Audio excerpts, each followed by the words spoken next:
Welcome to my latest video.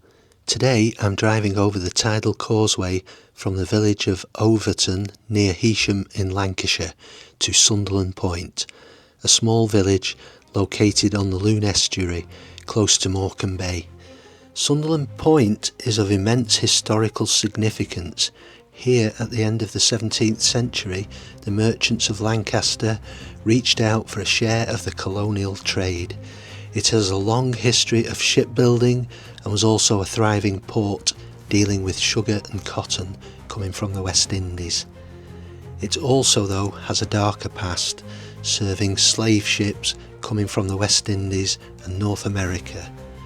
The port's prominence declined with the opening of nearby Glasson Dock in 1787, which offered better facilities and accessibility. I've also made a video of Glasson Dock, which I will link at the end of the video. Sunderland Point, or simply Sunderland as it's known locally, was a setting that was featured in the 5th series of the ITV drama series The Bay, as was Glasson Dock. I will also be taking a walk to look back at the reminders of the village's links to the slave trade, as most visitors nowadays come to Sunderland to visit the grave of Sambo or Sambo. It is thought Sambo was a black African slave who was a servant for a captain of an unnamed ship.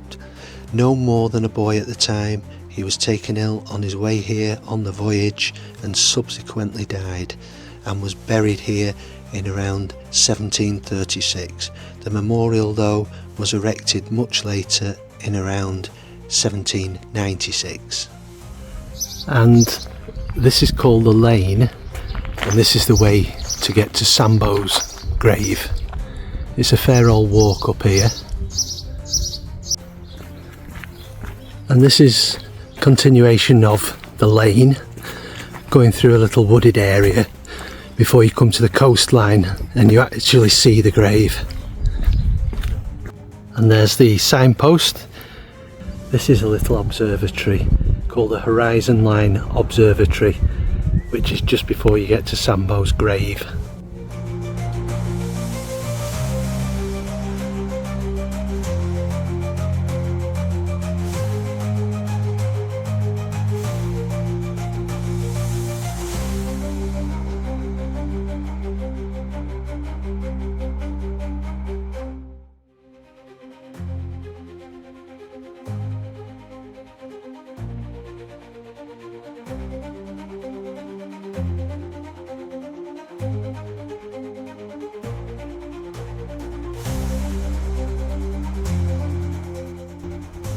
And here stands the memorial, which is Sambo's grave.